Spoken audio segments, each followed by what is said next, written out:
There is a difference between generating an image and building an asset pipeline.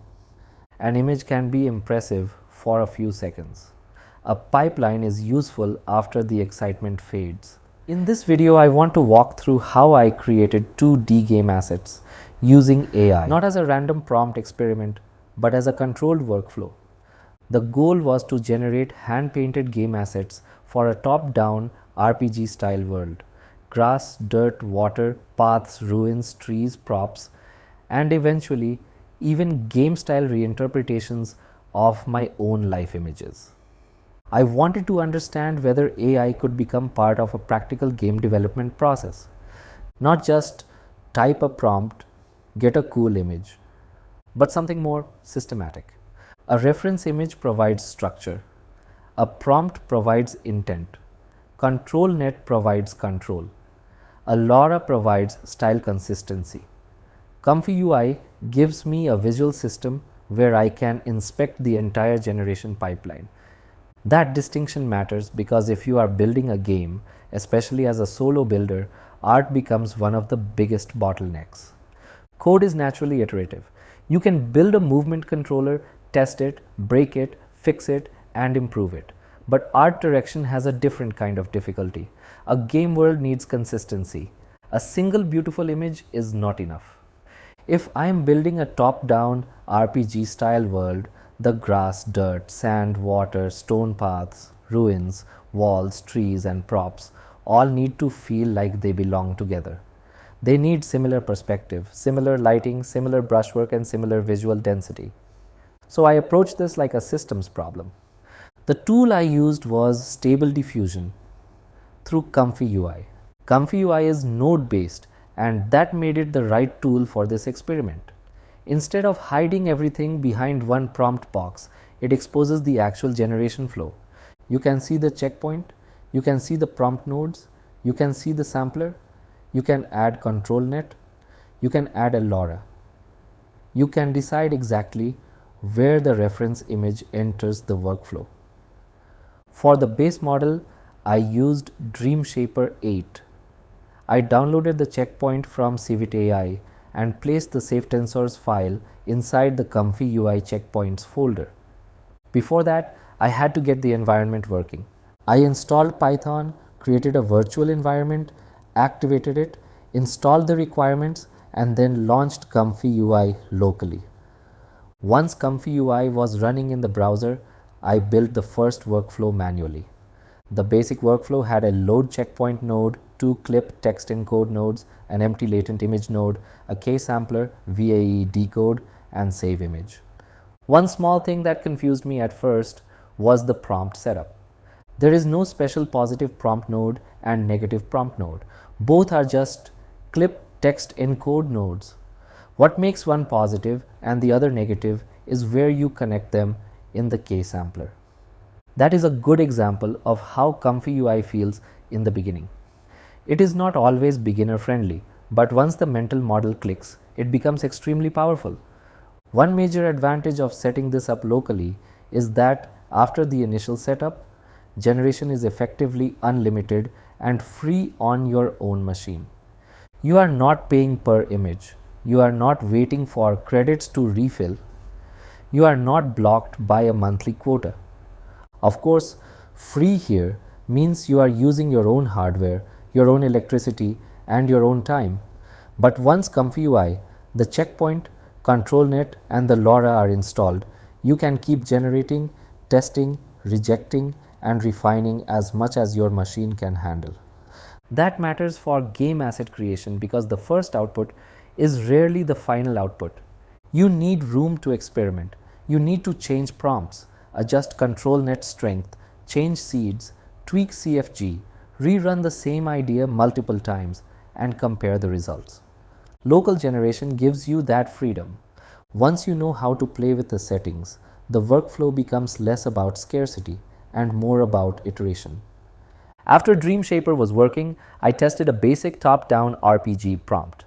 Something like top-down view, 2D RPG game tile set, hand-painted style, fantasy grass and dirt path, stone ruins, lush vegetation, game asset, painterly style, detailed textures, warm lighting, high quality. And for the negative prompt, I used terms like 3D render, photorealistic, blurry, watermark, text, isometric, side view, perspective, low quality, ugly, deformed, noisy. That gave me the first generated image. It proved the base text to image pipeline was working, but it also showed the limitation. Text to image alone can create interesting art, but it does not reliably follow layout. For actual game assets, layout matters. If I need a path tile, the path direction matters. If I need a water edge, the shoreline transition matters. If I need ruins, the silhouette and structure matter. That is where ControlNet became important. For ControlNet, I needed two different things: the actual ControlNet model file and the ControlNet preprocessing nodes inside ComfyUI. The model came from Hugging Face. I used the Canny ControlNet model for Stable Diffusion 1.5. The file was control underscore v11p underscore sd15 underscore canny, around 1.45 gigabytes. After downloading it, I moved it into the ComfyUI ControlNet models folder, ComfyUI/models/ControlNet. At first, the load ControlNet model node showed undefined. That usually means ComfyUI cannot see the model file yet. So I checked the folder, confirmed the file was actually there, restarted ComfyUI, refreshed the browser, and then the model appeared correctly in the dropdown. This was an important practical detail. The Canny preprocessor and the ControlNet model are different pieces.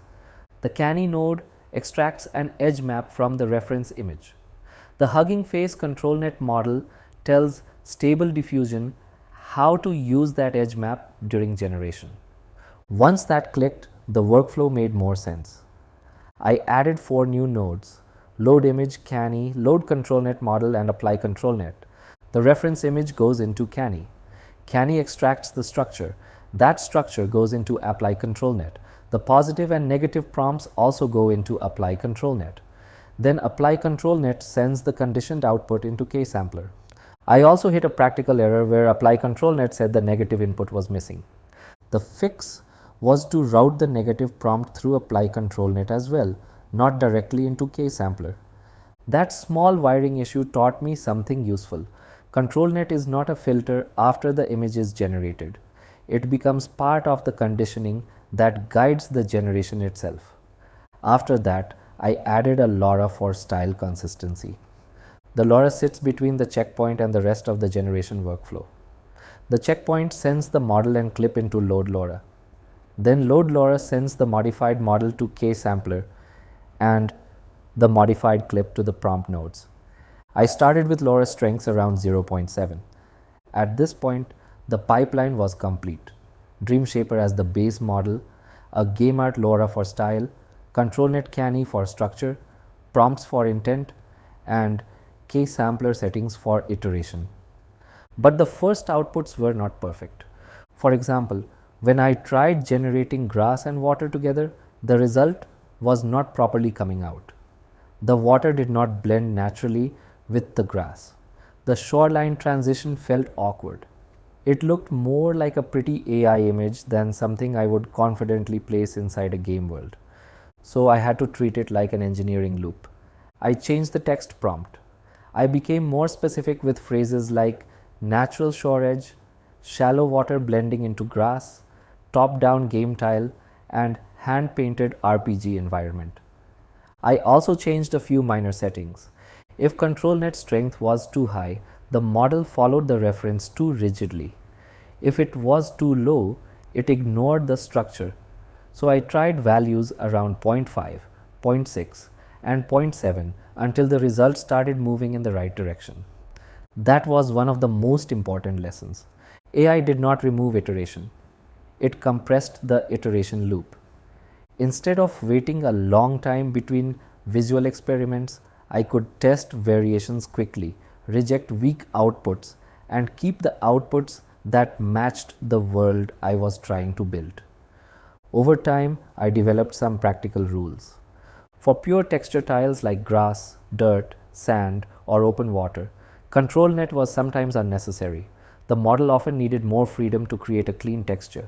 For structural assets like paths, shorelines, bridges, walls, and ruins, ControlNet was much more useful because layout mattered. So the rule became pure texture, low ControlNet, or bypass it. Structural tile, use ControlNet around 0.6 to 0.7. Props and object-like assets use moderate strength around 0.4 to 0.55. I also locked the seed once I found a direction I liked. A fixed seed helps keep the lighting, texture behavior, and visual character more stable across multiple generations. It does not guarantee perfect consistency, but it gives the system a more stable base. The generated outputs were saved as PNG files in the ComfyUI output folder. That format is practical for game development because PNG files import cleanly into engines like Unity and Godot. They can be reviewed, selected, cleaned up, organized, and later converted into sprites, tiles, props, or background elements. After generating the actual game tiles, I tried something more personal. I used some of my own photos as references.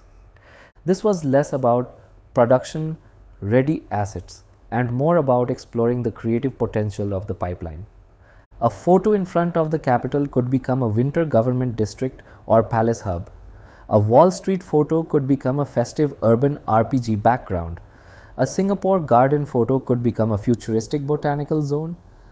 A night sky photo could become a loading screen or atmospheric game backdrop. A bridge photo could become a landmark environment. This changed how I looked at my camera roll. The photos were not final assets, but they were strong visual seeds. The photo gives composition and memory. The prompt gives fictional direction. The LoRA gives it a hand-painted game art style. ControlNet helps preserve the structure. So instead of saying, copy this photo, I prompted the model to reinterpret it. For example, hand-painted 2D adventure game background, travelers standing before a massive suspension bridge, coastal hills, blue sky, cinematic landmark scene, painterly brushwork, clean composition. Or cozy RPG companion portrait, friendly golden dog beside traveler on an outdoor patio, sunny garden background, warm daylight, painterly character art. That framing matters. I was not trying to reproduce reality. I was trying to translate real moments into game world language. Some outputs worked better than others. Strong silhouettes worked well. Bridges, skylines, trees, night skies, big buildings. Photos with faces, hands, logos, or too much small detail needed more careful prompting and stronger negative prompts. But that was part of the fun. Once the system was built, I could experiment. I could take real-life images and ask, what kind of game world could this become? And that is the bigger takeaway from this whole experiment. AI is most useful when it becomes part of a pipeline. A prompt by itself is fragile. A workflow is repeatable. With ComfyUI, DreamShaper, ControlNet, from Hugging Face, LoRA, and careful prompting, I was able to build a system where I could guide structure, control style, iterate quickly, and generate assets that moved closer to an actual game world. Some outputs worked immediately, some failed, some needed prompt changes, some needed setting tweaks. The grass and water transition especially reminded me that taste and iteration still matter. But that is exactly why this workflow is interesting. AI-assisted creation is not press a button and get a game. It is a collaboration between systems thinking and creative judgment. You build the pipeline, you test it, you inspect the output, you adjust the variables, you keep what works, you discard what does not. And once the pipeline is working, you can feed it sketches, screenshots, reference images, or even pieces of your own life. Your memories can become environments, your photos can become world-building material, your experiments can become assets. And for a solo builder, that changes the way you think about creating games.